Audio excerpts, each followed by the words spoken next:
ಇವತ್ತು ನೋಡಿ ಎಲ್ಲ ತಾಯಿ ಸ್ವರೂಪಿಣಿಯವರು ಬಂದು ಕೂತಿದ್ದಾರೆ. ಭಗವಂತ ತಾಯಿನೇ ದೇವರು ಅಂತ ಹೇಳ್ದ. ನಾನು ಎಲ್ಲ ಕಡೆ ಇರೋಕ್ಕಾಗೋದಿಲ್ಲ ಅಂತೇಳಿ ತಾಯಿಯನ್ನ ದೇವತೆಯಾಗಿ ಸೃಷ್ಟಿ ಮಾಡಿ ಅವಳ ಎದೆಯಲ್ಲಿ ಅಮೃತವನ್ನು ಕೊಟ್ಟ, ಹಾಲಿನ ರೂಪದಲ್ಲಿ. ಆ ತಾಯಿಯ ಋಣವನ್ನು ನಾವು ಯಾವತ್ತೂ ತೀರಿಸ್ಲಿಕ್ಕಾಗೋದಿಲ್ಲ. ಹಾಗೆ ತಂದೆಯ ಋಣವನ್ನು ಕೂಡ ನಾವು ಜನ್ಮ ಎತ್ತಿ ಬಂದರೂ ತೀರಿಸ್ಲಿಕ್ಕಾಗೋದಿಲ್ಲ. ಅವರ ಬೆವರಿನ ಹಿಂದೆ ನಮ್ಮೆಲ್ಲರ ಸುಖ ಅಡಗಿದೆ ಅನ್ನೋದನ್ನು ನಾವು ಮರಿಬಾರದು. ಅದಕ್ಕಾಗಿ ನಾವೆಲ್ಲ ಜೀವನ ಮಾಡುವಾಗ ನೋಡಿ, ನಾವೆಲ್ಲ ಸ್ವಲ್ಪ ಕಾಲಗಳ ಹಿಂದೆ ಹೋದಾಗ, ಇಲ್ಲಿ ಕೂತಿದ್ದಾರಲ್ಲ ಹಿರಿಯರು, ಅವ್ರ ಕಾಲಕ್ಕೆ ಹೋದಾಗ ಭಗವಂತ ಎಷ್ಟು ಆರೋಗ್ಯವನ್ನು ಕೊಟ್ಟಿದ್ದ ನಿಮಗೆಲ್ಲ ಗೊತ್ತಿದೆಯಲ್ವಾ. ಆರೋಗ್ಯ ಇತ್ತು, ಚಾಡಿ ಮಾತು ಜಾಸ್ತಿ ಯಾರಿಗೂ ಹೇಳ್ತಿರ್ಲಿಲ್ಲ. ಅವರಾಯ್ತು, ಅವ್ರ ಬದುಕಾಯ್ತು. ಯಾರಾದ್ರೂ ಊರಲ್ಲಿ ಒಳ್ಳೇದು ಮಾಡಿದ್ರೆ ಸಪೋರ್ಟ್ ಮಾಡ್ತಿದ್ರು, ಯಾರು ಹೊಟ್ಟೆ ಕಿಚ್ಚು ಪಟ್ಟಕತ್ತಿರ್ಲಿಲ್ಲ. ಈಗ ಹಂಗಿಲ್ಲ ಬದುಕು. ಯಾರಾದ್ರೂ ಮನೆ ಕಟ್ತಾವ್ರಿ ಅಂತ ಅಂದ್ರೆ ಇವನಿಗೆ ಮೊಲಾಗ್ರು ಬತ್ತು ಅಂತ ಎದುರುಗಡೆ ಮನೆಯವನಿಗೆ ಅಲ್ವಾ. ಅಯ್ಯೋ ಎಲ್ಲಿ ತಂದಿದ್ದಾನಪ್ಪ ದುಡ್ಡ, ಅಯ್ಯೋ ರಾಮ ಎಲ್ಲಿ ತಂದಿದ್ದಾನೋ, ನಾವೊಂದು ಚಡ್ಡಿ ತಗೊಳಕ್ಕೂ ಗತಿ ಆಯ್ತಲ್ಲ ಅಂತ ಹೊಟ್ಟೆ ಕಿಚ್ಚು ಪಟ್ಟಕತ್ತಾನ ಮನುಷ್ಯ. ನಾವು ಅವನು ಬೆಳೀತಾ ಇದ್ದಾನೆ ಅಂದ್ರೆ ಉತ್ತೇಜನ ಪಡಬೇಕು, ನಾವು ಅವನಂಗೆ ಬೆಳೆಯುವಂತಾಗಬೇಕು.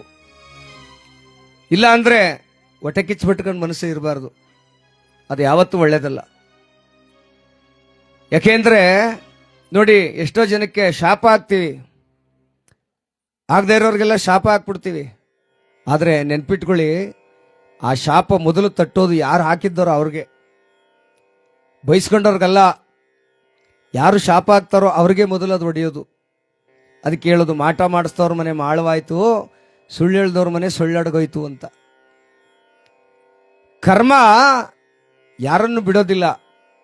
ಇವತ್ತು ಸ್ವಲ್ಪ ಅಹಂಕಾರದಲ್ಲಿ ಬಿಸಿ ರಕ್ತ ಇದೆ ಅಂತ ಮೆರಿತೀವಿ, ರಕ್ತ ತಣ್ಣಗಾದ್ಮೇಲೆ ತೆಪ್ಪ ಕೂತ್ಕೋಬೇಕು ಮನೆಯಲ್ಲಿ. ಆದರೆ ನಾವು ಮಾಡಿದ ಕರ್ಮವನ್ನ ನಾವೇ ಅನುಭವಿಸಿ ಹೋಗಬೇಕು. ಹಿಂದಿನ ಕಾಲದಲ್ಲಿ ಹೇಳ್ತಿದ್ರು, ಅಪ್ಪ ಮಾಡಿದ ಪಾಪ ಮಕ್ಕಳು ಹೊಡಿತದೆ ಕಣೋ ಅಂತಿದ್ರು. ಇವತ್ತು ಹಂಗಿಲ್ಲ. ನೀನು ಮಾಡಿದ ಅಡುಗೆಯನ್ನ ನೀನೇ ಊಟ ಮಾಡಬೇಕೀಗ. ಒಂದು ಕತೆ ಹೇಳ್ತೀನಿ, ಕೇಳಿಸ್ಕೊಳ್ಳಿ ದಯಮಾಡಿ.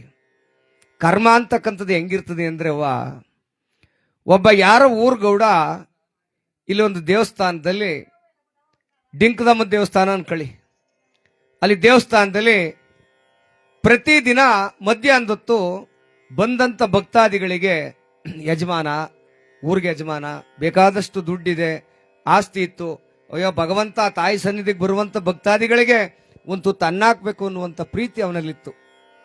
ಹಾಗೇನ್ ಮಾಡ್ದ, ಮಧ್ಯಾಹ್ನದೊತ್ತು ಬರೋರಿಗೆಲ್ಲ ಅನ್ನ, ಸಾರು, ಪಾಯಸ, ಹಪ್ಪಳ, ಉಪ್ಪಿನಕಾಯಿ, ಅವನ ಕೈಲಿ ಏನಾಗುತ್ತೋ ಸೇವೆ ಅದನ್ನು ಹಾಕ್ತಾ ಇದ್ದ. ಒಂದಿನ ಎಲ್ಲ ಬಂದಂತ ಭಕ್ತಾದಿಗಳು ಊಟ ಮಾಡ್ತಾ ಇದ್ದಾರೆ, ಇನ್ನೇನು ಊಟಕ್ಕೆ ಕೊಡಬೇಕು. ಅಷ್ಟರಲ್ಲಿ ಒಂದು ರಣಹದ್ದು ಹಾವನ್ನ ಕಚ್ಕೊಂಡು ಹೋಗ್ತಾ ಇತ್ತಂತೆ ನೋಡಿ ತಿನ್ನಕ್ಕೆ. ನೆನ್ಪಿಟ್ಕೊಳ್ಬೇಕು, ಒಂದು ಹದ್ದು ಹಾವನ್ನ ಕಚ್ಕೊಂಡು ಹೋಗ್ತಾ ಇದೆ ತಿನ್ನೋದಿಕ್ಕೆ. ಆ ಹಾವಿನ ಬಾಯಿಲೇನು ವಿಷ ತೊಟ್ಟಿಗ್ತಾ ಇದೆ, ವಿಷ ತೊಟ್ಟಿಗ್ತಾ ಇದೆ. ಅದೇನ್ ಮಾಡ್ತು, ಆ ಸಾಂಬಾರ್ ಪಾತ್ರೆ ತೆಗ್ದಿದ್ರಲ್ಲ ಅದ್ರೊಳಗಡೆ ಒಂದು 5-6 ತೊಟ್ಟು ವಿಷ ಬಿದ್ದುಬಿಡ್ತು. ನೋಡಿ, ಇಲ್ಲಿ ಯಾರ್ದು ತಪ್ಪಲ್ಲ. ಆಕಸ್ಮಿಕವಾಗಿ ಆ ಹಾವಿನ ಬಾಯಲ್ಲಿ ವಿಷ ಬಿತ್ತಲ್ಲ, ಸಾಂಬಾರ್ ತಟ್ಟೆಗೆ ಬಿದ್ದೋಯ್ತು, ಇದಕ್ಕೆ ಅಂಡೆಗೆ. ಸ್ವಲ್ಪ ಜನ ಊಟ ಮಾಡಿದಾಗ ಅವರೆಲ್ಲ ತಲೆ ತಿರುಗಿ ಬಂದು ಕೆಲವು ಜನ ಸತ್ತೋಗ್ಬಿಟ್ರು. ಒಂದು 15-20 ಜನ ಸತ್ತೋಗ್ಬಿಟ್ರು. ಆಗ ಊರವ್ರಿಗೆಲ್ಲ ಒಂದು ಗುಲ್ಲಬ್ಬಿಡ್ತು, ಓಹೋ ಊರ ಯಜಮಾನ್ರು ಊಟ ಹಾಕ್ತೀನಿ ಅಂತ ಹೇಳಿ ಎಲ್ಲರನ್ನೂ ಸಾಯಿಸ್ತಾವ್ರೆ ಅಂತ ಹಬ್ಬಿಡ್ತು. ಈ ಸತ್ತೋದವರು ಯಮಲೋಕಕ್ಕೆ ಹೋದ್ರಂತೆ. ಯಮಲೋಕಕ್ಕೆ ಹೋದಾಗ ಚಿತ್ರಗುಪ್ತ ಯಮಧರ್ಮರಾಯನ್ ಕೇಳದ್ನಂತೆ, ಸ್ವಾಮಿ ಇವರು ಸತ್ತು ಬಂದವರು, ಇವರ ಕರ್ಮವನ್ನು ಯಾರು ಕಟ್ಟಬೇಕು ಸ್ವಾಮಿ? ಆಗ ಯಮಧರ್ಮರಾಯ ಹೇಳದ್ನಂತೆ, ನೋಡು ಆ ಊಟ ಹಾಕ್ತಾನಲ್ಲ ಅವನು ಕಟ್ಟು ಇದ ಅಂದ್ರಂತೆ.